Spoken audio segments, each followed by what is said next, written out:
Adventure in Pipeman on W4CY Radio.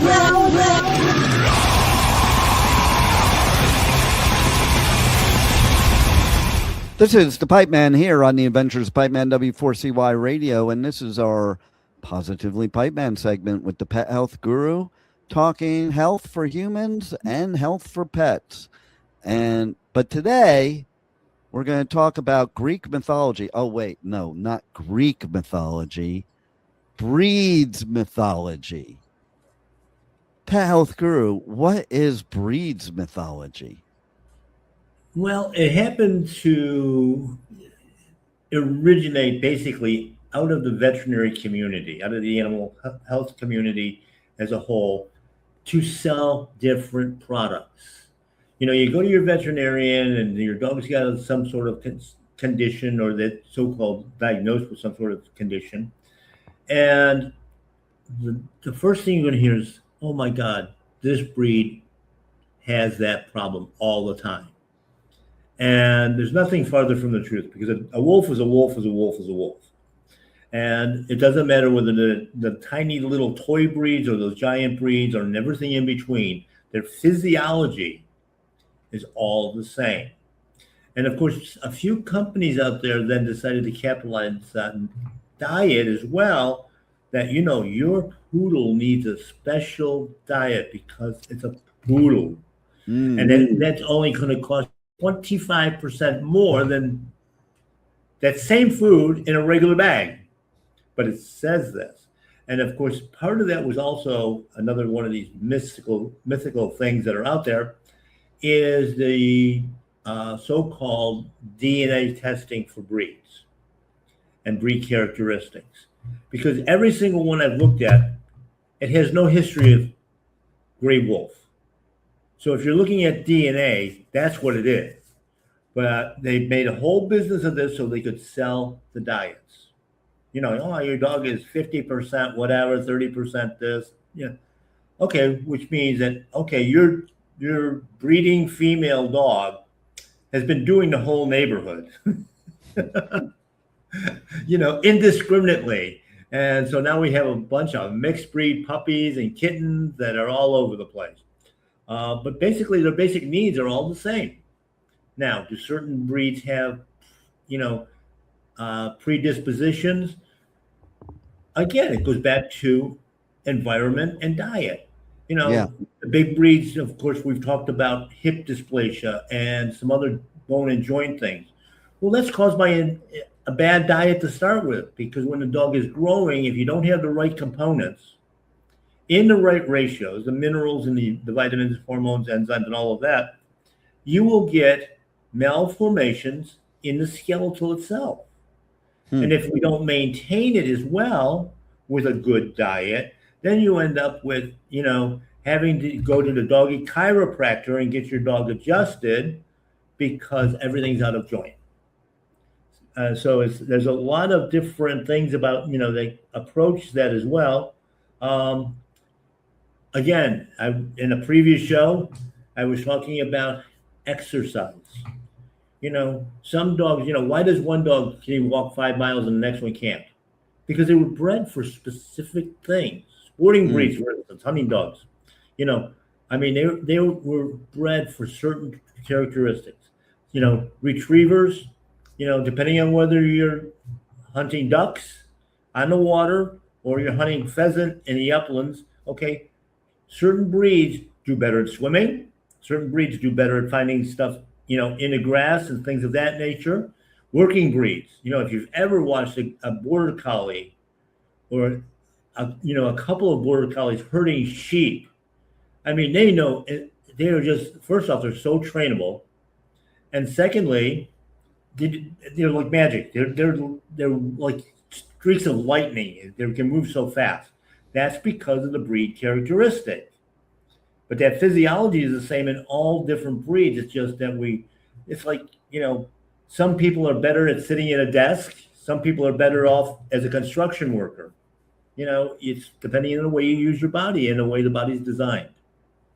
So, you know, that has a lot to do with that. You know, when you have, you know, oh, I want to get I wanted a certain breed because I like the look of it. And then, you made it into a house dog and you're never at home. Hmm. You take a border collie, put it into a 2-bedroom apartment with a couple that works all day long. They're not going to take that dog out and let him run and that sort of thing. The classic example of that is, of course, these Belgian Malinois that climb walls and bounce off ceilings. you know, so you have to pick your breeds also for that characteristic. Um, but again, it all boils down to still good nutrition, good upbringing, creating that ultimate environment that's going to keep them healthy. What do you think about the designer hybrids? They're mutts. They're mixed breeds. That's all it is. And again, the selective breeding process occurred in the breeds themselves. Okay, we're looking for a certain characteristic. Well, of course, in the early days, it was a working model. I either need them for herding cattle and livestock, protecting us, guard dogs and things like that, more nurturing animals. Today, it's all about appearance. It's all about cosmetics, just like our society. Oh yeah, totally. If you look a certain way, you don't fit in. Well, that even goes to grooming, right? Like, so who determined what a dog is supposed to look like? Like I had Bichon Frises most of my adult life as a younger adult, and I mean most of my life as a younger adult and child. And there's like a specific way you have to groom them or else you're doing it wrong. Like, and who determined this? Well, again, because of the coat types and things like that, you have to work around it. And again, it comes down to some of the same things. A Bichon, of course, with long hair, got to keep it brushed, okay? Keep them decently groomed. But that process is also challenged by the bad food. Because if you're feeding, for instance, a kibble, low protein, low fats, which is a craze today, you're not going to get proper hair growth. So that strand of hair is not going to have a nice smooth edge to it, a nice smooth sheath, if you will, where the comb will glide through. Instead, it gets brittle, it fragments, and looks like barbed wire. And of course, on that particular breed and a lot of other breeds, when that happens, it's Mat City. And then you're shaving them down. Oh, yeah. All kinds of torture. I have childhood trauma from Mat City on Bichons because my mother used to make me be the one that blow dryer and brusher, and they get matted. And my mother was not allowing any shaving. You're gonna get those mats out, and they are brutal on Bichon. Yeah, well, they can be, and it's discomfort to the animal when it happens because it's basically quite often it'll start pulling on the skin. Yeah, and it'd be like when your mother grabbed you, by the cheek. Right, exactly.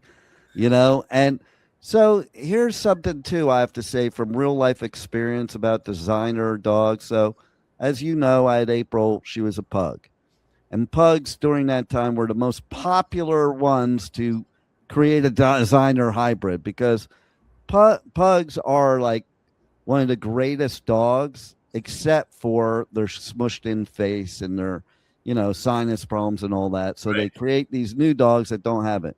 Now, when I got married to Thing 2, I got her one of those designer hybrids, which was a puggle.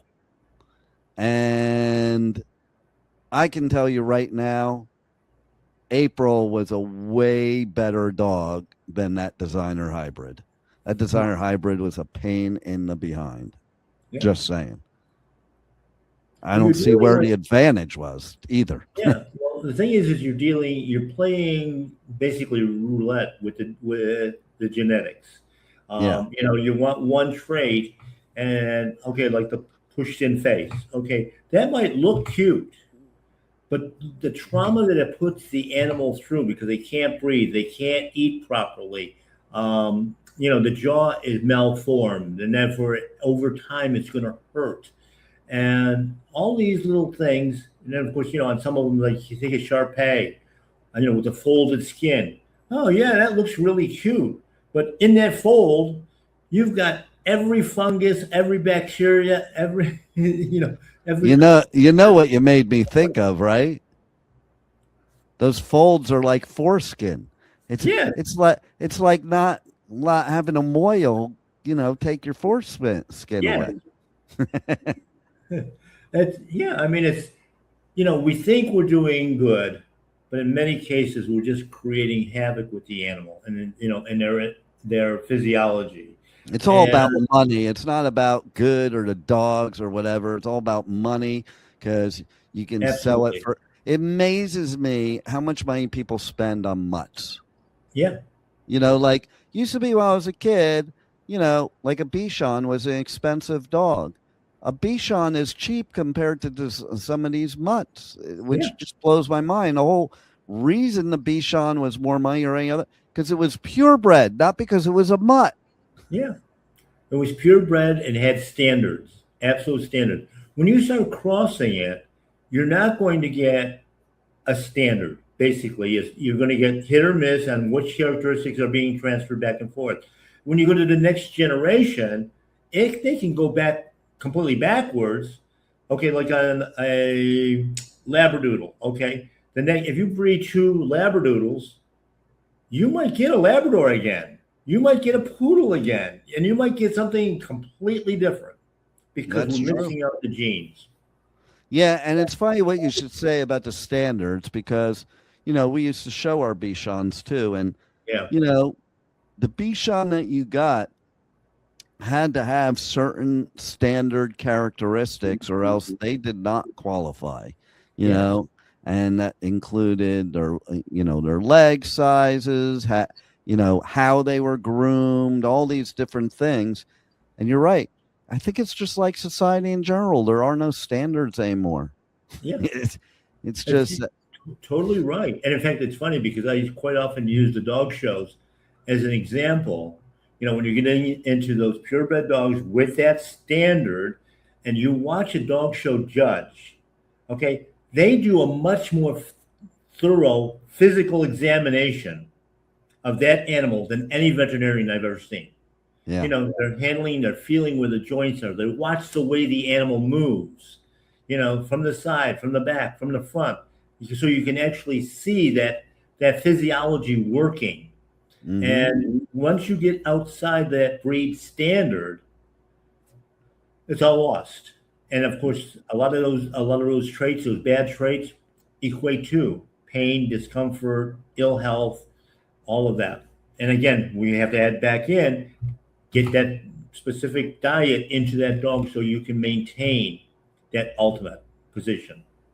So that brings me to a question too, because I haven't watched or been into dog shows in a long time. You know, so do they now like allow these designer hybrids to be part of dog shows, or is there still a purity that to a dog show? Basically, I mean, because now we've got several breed groups that register them in that. But for the most part, the AKC and the UKC that have been around forever, AKC has been around, like, I don't know, 150 years.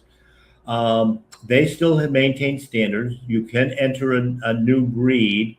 However, you then have to document that when you do breed, you've worked on this modification, but when you work on that modification, we need so many generations where you are getting basically cookie cutter puppies, that Yeah. they're all coming up with the same standard. And that's very, very important because then now you've got it established. Like I said, once you start crossing on different breeds and that sort of thing, your first, second, third generations, you can end up with some real disasters. And how can you judge something that doesn't fit a standard? Yeah, You can't. yeah.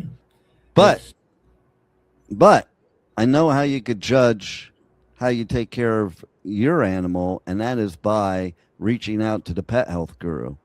So tell everybody how they could reach out to you, reach out to my Paleo Pet, Pet Health Cafe, and all that good stuff. Yeah, I mean, I'm available for consultations either through mypaleopet.com, mypaleopet the store down in Pompano Beach. And of course, they can watch me and listen to me on this show and on the Pet Health Cafe podcast. Every Thursday night it's live, available 24/7 on a number of different venues, such as YouTube and Spotify, iHeartRadio. You can listen to me while you're driving down the road, pick out your topics that you want, get educated, learn how to do it right. Our retail outlet down in Pompano Beach, we're in a brand new location, educational center going into it. We actually produce a lot of our products there, which is the BioComplete line. A lot more information on, things like herbals and botanicals and ancient remedies are available on BioComplete, naturaldiets.com. And, I've been doing this for, commercially, we're in our 20th year at the store. This is the 18th season of Pet Health Cafe as well. I started out with you, and it's been just ongoing. It's the same. Basically, a lot of it is the same message, but trying to reach different people. Yeah. Everybody learns at a different rate and in a different way. Sometimes I get exasperated because you tell somebody something 20 times, and the 21st time it goes like, oh, Yeah, totally. And it's the way it is, isn't it? It sure is. Well, you, Pet Health Guru, and Pet Health Cafe, and My Paleo Pet definitely have a standard, and it's the highest standard there is. Everybody needs to follow you, and I want to thank you once again for giving us a wealth of information that can keep our pets healthy and happy, which makes us healthy and happy. And all of you that are here now, don't leave. We're going to be giving away tickets to festivals in just a couple minutes, and then we're going to have some powerful business strategies that we're going to discuss. So stay tuned here on the Adventures of Pipeman, right here on W4CY Radio. Louder Than Life, North America's loudest rock and metal festival returns to Louisville this September with My Chemical Romance, Iron Maiden, Tool, Limp Bizkit, plus Pantera, Pierce the Veil, Gojira, Papa Roach, and more. Nearly 200 bands across 7 stages. Louder Than Life at the Kentucky Expo Center, September 17th through 20th. Passes are on sale now, starting at only $1 down at louderthanlifefestival.com. Aftershock, the West Coast's largest rock, metal, and punk festival, returns to Sacramento this October with My Chemical Romance, Tool, Limp Bizkit, Pierce the Veil, plus Suicide Boys, Queens of the Stone Age, The Offspring, A Day to Remember, Wu-Tang Clan, and more. Aftershock, October 1st through 4th. Passes are on sale now, starting at only $1 down at aftershockfestival.com. You're listening to The Adventures of Pipeman on W4CY Radio.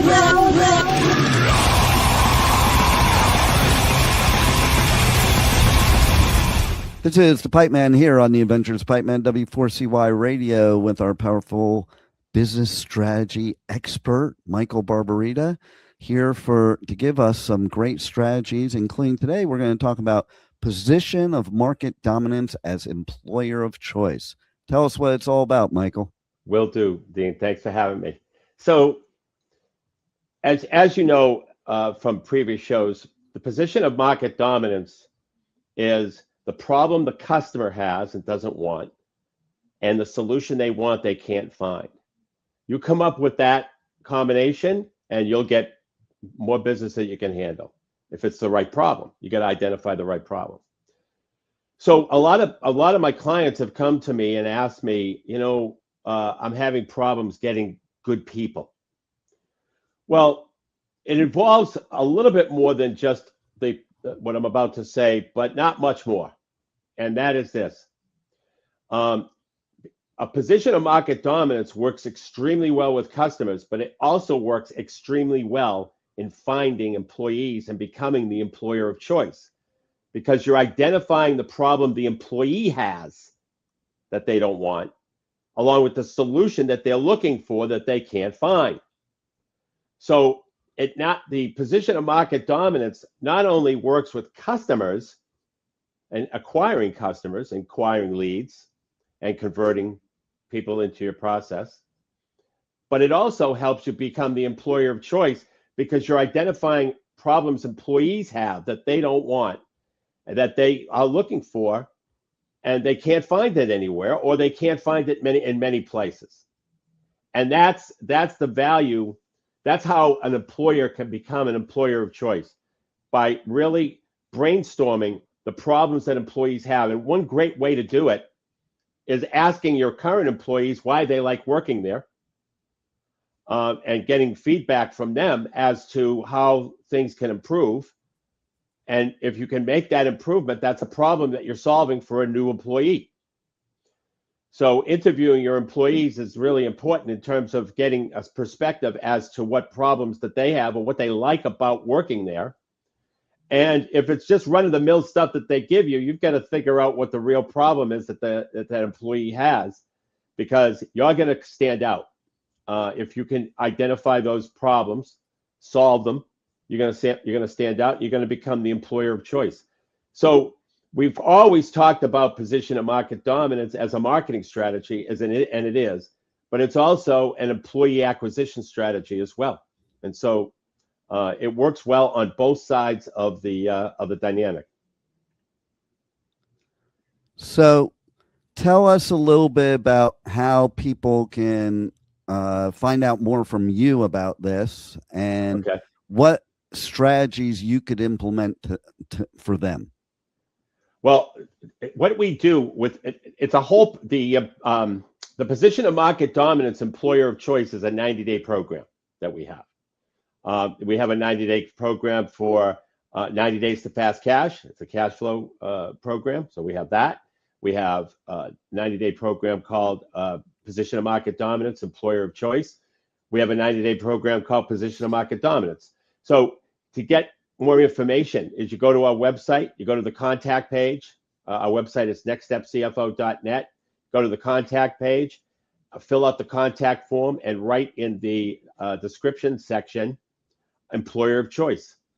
And then what we would do is it's a 90-day program because it involves understanding the culture of your company.